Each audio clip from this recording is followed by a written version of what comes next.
Hey, is there a better tool that empowers a woman to defend against an attacker that's 100 pounds bigger? That's why it's so important for women to learn how to defend themselves with the most effective self-defense tool ever invented. For women led by women, the Not Me program is designed to help with training, purchasing a gun, and getting a concealed carry permit. And guess what? It's free. Sign up, go to notmesd.org. The program is also available in Orange County and Inland Empire. Get help today at notmesd.org. Very cool. So one of my favorite guests, I really enjoy having him on, is he's a professor and sociologist, David Yamane. Dave, are you there? I am here. How are you, my friend? Man, it has been a crazy week. No one calls me except you guys until things go bad. Of course, we schedule well in advance, not knowing what the world's going to bring. But this past week was quite a doozy. I just literally drove home from doing the Sunday Night in America with Trey Gowdy, and I'm going to end the week with you guys. So wow, we'll talk about what were you covering? These whole spate of shootings, people shooting people for going in their yard and people, driving under driveways and being on their front porches and cheerleaders and grocery store parking lots. So, that's what everybody wants to talk about right now. So is the subject of, I feel like they're throwing around the stand your ground and castle doctrine terms a lot. Is that coming up a lot? Yeah, I think there's a lot of confusion about that. I've been critical. I wrote a piece that was ran in the Hill on Friday. I actually wrote it on Thursday night because I just was, tired of people taking these four, fairly disparate events and just saying, stand your ground means shoot first, and there you have it. And, that's just, not accurate. It's, politically inflammatory rhetoric, I think from the gun control side. I'm also, not too happy that I went on Amazon and, I saw that they are selling signs that say shoot first and ask questions later. And that means that, there are some gun owners out there that are buying those signs, which doesn't make me happy either. I don't think that stuff's funny at all. I really don't. I think, I just don't think there's a place for that, especially in today's environment. And I agree with you. There's way too much. Earlier in the show, I used the term bravado, and I just when you're sitting around joking, and, making jokes or whatever, that's one thing. But this is real life, and people using firearms punitively rather than defensively is. I don't know. I'm not going to say that of course, it is a problem in the sense that you shouldn't do that. I don't know how widespread that is. I don't think it's common. I think the reason that they're talking about, these two cases specifically, are because they're so unusual. I don't know. What are your thoughts on that? Am I right or wrong about that? No, I agree with you 100%. And one of the other folks I talked to earlier this week was Chuck Todd from Meet the Press. He's got a podcast, and I had to say, look, there are 77 at least. I always use a conservative estimate because, I think that's fair. So I say there's 77 million gun owners in America, 400 million guns, 20 million concealed carry permit holders, permitless carry in half the states. The majority of gun owners have guns at least in part for self-defense. And, it doesn't happen that often, because if it happened often, we would hear about it a lot more often. And, these are noteworthy stories in part because of their rarity. And, we can go back through time and look at other cases of, Renisha McBride in Detroit and, Michael Dunn, shooting Jordan Davis in Jacksonville, Florida, or all the way back to the, kid in New Orleans, a Japanese exchange student. But, we're talking, I can name all of these cases in part because there's few enough that I can memorize and name them. Yeah. So, yeah, most, gun owners are, moral, prudent, responsible. I just, I'd hate to give anybody reason to think otherwise. And so, like you said, the bravado, the signs, and nothing on this property is worth your life. And we can leave that, like, maybe, like you said, you're sitting around having some beers or drinking some bourbon around the fire and you're joking around, that's one thing. Having something that's an Amazon's Choice bestseller, that looks bad. Yeah. So what would you like people to know, gun owners and non-gun owners? What would you like them to know about Stand Your Ground? I think that in my view, again, I should preface this by saying I'm not an attorney. What I know about these laws comes from my own sort of training and study as a defensive gun owner myself and a concealed carry permit holder. I want to have an understanding of the law, and that they specify what you are legally permitted to do, but they certainly don't permit you to shoot first and ask questions later. You have to meet all of the requirements for lawful self-defense in terms of innocence and proportionality and reasonableness. And, stand your ground. All that says is whether you have a duty to retreat from a situation if you have, if you're not engaged in illegal behavior and you have a right to be where you're at. So it really covers a limited amount of the full spectrum of things you have to do in order to use lethal force legitimately in self-defense. So, I think for certainly gun control advocates who want to use that for political purposes, they need to stop. And if there are any gun owners who are out there who literally think that law protects them, it doesn't protect them. They still have to be meeting all of the other requirements of legitimate self-defense. So, okay, so you were on Chuck Todd, who not exactly known for his support of the Second Amendment, and you were on with Trey Gowdy, who is fairly well known for his support of the Second Amendment. What was the difference in the interview, and like the tone and the subject and the angle? Talk a little bit about that. Yeah. Well, I think, Chuck Todd's frustrated at the inability to make inroads in passing stricter gun legislation. And so he, I think, somewhat out of his sense of futility, thought, well, maybe we can think about how we could, change the culture around guns as a way of then somehow kind of, people who say politics is downstream from culture, I guess. And I found him to be, he definitely had his views as you just expressed, but he was, he was fair. He allowed me to speak. There was, a time when I interrupted him. He was, saying, we've gone down this road before with, alcohol, and we've come to a set of commonly agreed on reasonable regulations around alcohol.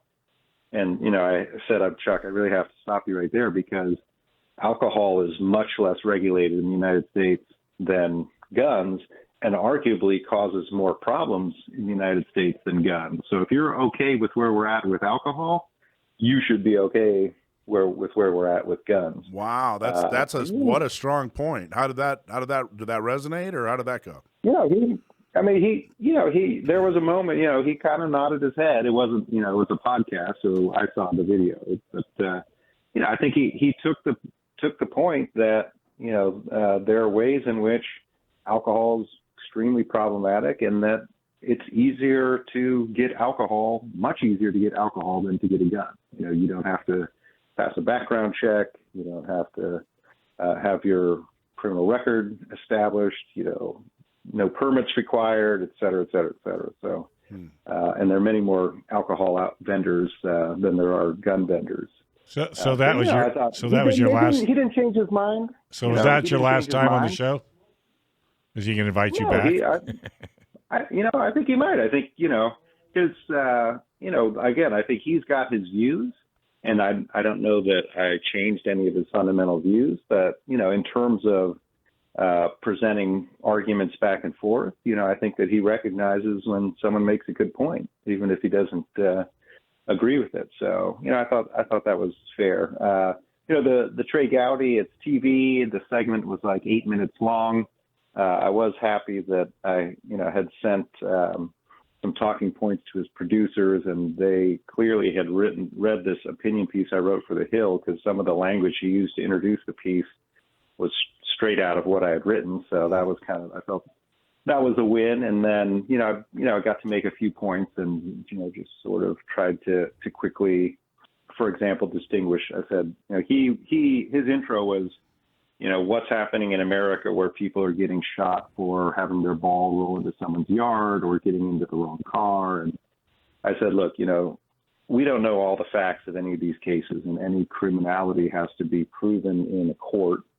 But the guy who in Charlotte who shot the kid and her dad when the ball rolled into their yard, and the guy who shot the cheerleader who got into his car, those are just criminal assaults, from everything we can see. I was going to other two cases. I was going to ask you before you move on with the other ones. I was going to ask you about that. Are there anything on those two cases that you read and thought, oh, okay, all right, I kind of see a little bit of what's going on there? You know what I mean? Was there any piece? Because it sounds completely outlandish and beyond ridiculous. Is there any point that isn't being talked about enough, or where you kind of went, oh, all right, I kind of see this guy's perspective a little bit more? No, not at all. Not at all. Wow. The one guy that shot the kid, I think he was out on bond for trying to attack his girlfriend with a mini sledgehammer. So he's just a criminal bad actor. The case in the grocery store parking lot, there could be a case where you are getting carjacked and someone is, threatening death or grave bodily injury if you're in the car, that you could be justified in using lethal force. But again, by the accounts, the girl got out of the car, went back into the car she came from, and the guy got out of his car then and shot as they were driving off. So there's nothing self-defense about that. And there's not a single gun owner out there that is okay with that. I mean, you look at gun owners, we attack people online for having their finger on the trigger when they take a picture.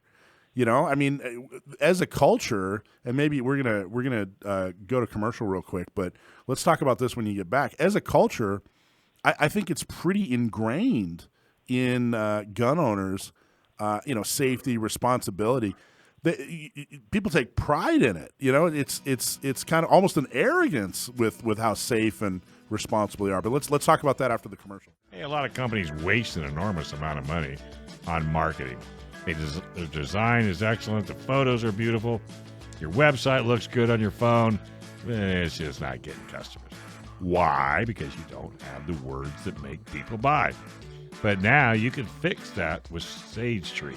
Sage Tree can help you find the words that make it easy for your customer to understand what to do, how to buy from you. Stop wasting money today and schedule a call. Getting started is super easy. Go to sagetree.com and click on the schedule an appointment button. That's sagetree.com and click on the schedule a call button right now. All right, let's go back to David Yamane. He is with sociologist. That's the best way to describe you, right, David? A sociologist?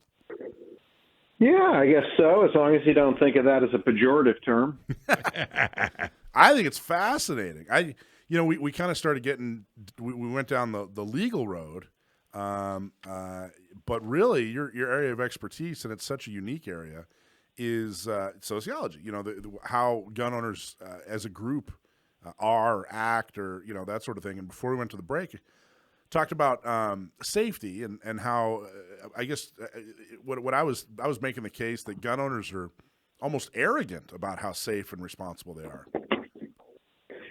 Yeah, absolutely. I mean, I was posting some on my blog this week as I'm writing a book on American gun culture. I do have a chapter on negative outcomes, and I start with accidental injuries and death. And so I was sort of trying to get a sense of how common this is in the United States. And, it's extremely uncommon, and at least over the past 100 years, and probably over the past couple hundred years, it's becoming less common. So, one of the things about firearms and injury in the United States is that they're almost all intentional, right? That it's either someone is trying to hurt you or you're trying to hurt yourself. Almost none of it is accidental. And I think, a lot of people who think of guns as being these dangerous things that are just sitting around that could hurt you, obviously, as my friend Derek LeBlanc says, he says, 0 is the only acceptable goal for firearms injuries, especially for kids. But it's also, not 100% realistic, but it's also, given, the number of guns and gun owners there are in America, it is almost 0. It's a very, very, very small percentage of all deaths, certainly due to firearms. So, the negative outcomes are almost, in terms of death, are really suicides first and then homicide second, which are intentional acts, which is very different. Yeah, I never liked, when people say that guns are dangerous. They're not dangerous. I mean, when you describe something as dangerous, something that's radioactive is dangerous. Fentanyl, holding or being near fentanyl is dangerous. A gun's not dangerous in the sense that it'll do something to you without, if you get too close to it, or if you hold it for too long. I think that there's probably some good that can be done by drilling down and defining, dangerous in this situation. Because the way I look at it is, and I got this from many, many gun trainers who I've, interviewed or taken classes with or observed, that guns are a force multiplier. One of the reasons why people like them for defensive purposes is because they are a force multiplier. If you're, weak or old, fragile, outnumbered, whatever the case may be. But it's also a force multiplier on the negative side. If someone has bad intentions, you add a gun to that situation and it can make that situation worse. If it's a situation of domestic violence or self-harm, criminality, so that's kind of the way I look at it, that, guns do things, and if they're doing things for positive intention, then that's a good outcome. If they're doing things with a negative intention, not they doing them themselves, but if the person who has the gun has negative intentions, then that's likely to have a negative outcome. So going back to stand your ground, which again, stand your ground doesn't really apply to any of these high-profile cases in the last week or so. None of them were standing their ground. It's not an accurate description. It's not applicable. Yeah. But is there? Go ahead. I'm sorry. Yeah, I think the cases in Kansas City, upstate New York. Again, I think we don't have all the facts. The facts I've read, in my view, doesn't look like sort of good shoots, but. It's going to be up to a prosecutor to just look at the evidence and decide whether to try those cases and to convince a jury to convict. But certainly when you're in your home, stand your ground is irrelevant. Those laws don't apply outside of public places. Stand your ground really, I think, makes most sense to think of as taking the castle doctrine and moving it into public. So again, we were talking about two cases that might stand on the castle doctrine, but even then you still have to establish, other elements of reasonable self-defense. And, again, I think the shooting at a car in your driveway from your porch, tough to make a case in my view, although he may end up making a case. The one in Kansas City doesn't seem great, but on the other hand, and I don't know the particular law in that state, but in some cases, castle ground, presumes that if someone is trying to break into your home, that lethal force is presumed as a reasonable response. And there's some talk that maybe the kid was pulling on the handle of the screen door. It's, again, I don't know whether that's factual or not, but as a hypothetical, if he were, then someone on the inside could be thinking this person is trying to break into my home, and castle doctrine in that state might allow the use of lethal force in that case. The other thing I might add there is, though, there's sort of what you can do legally, and then sort of what you should do, and then what you must do. Some people talk about that can, should, must kind of continuum, and I think that, again, as a force multiplier, that a mistake with a firearm is, Claude Werner, my friend, says, a serious mistake with a firearm is quite serious indeed. So, to have that to be in that must frame of mind, I think is really important. It's interesting. I don't even know, because really what Castle Doctrine and Stand Your Ground do is describe protocols for using lethal force. Is probably a good way of describing what they do. And I'm not even sure, like, even if you went in to these different states and repealed Stand Your Ground and Castle Doctrine, repealed that section of their penal code, it wouldn't. I don't think it really would have changed much in these cases that everybody's calling you about. Number one, number two, it's kind of ingrained now. It's kind of just accepted, whether or not these laws are on the books or not, that these are the principles of lethal force. I don't know. Am I reading that right or no? Yeah, I hope that everybody who, certainly lawfully carries a firearm in public understands the laws of self-defense and when they can and can't use lethal force. Yeah. We don't see a lot of cases of people inappropriately shooting other people, in public, lawful concealed carriers. There's whether they know the law or whether they just act prudently and therefore within the law, you don't hear a lot of these cases. And again, when it happens, we hear about it, like Michael Dunn shooting Jordan Davis at the gas station in Jacksonville. He's in jail for murder, and so the laws exist for a reason, and people who work outside the law hopefully are punished. But most gun owners are trying to work within the law, and so that's why I feel like there's a lot of I don't want to say much ado about nothing, because I don't think it's harmful for us to have intelligent conversations about these things as a reminder. But it's not either an endemic or an epidemic problem. People mistakenly shooting people and claiming self-defense. So, being a sociologist, being a gun owner yourself, if I remember correctly, would you describe yourself as an advocate when it comes to Second Amendment issues, or do you, or just an educator, and try to keep it, down the center of the plate? I try not to get too political directly. I'm a gun owner. I have a concealed carry permit. I exercise my Second Amendment rights. I own an AR-15. So maybe my behavior speaks for itself.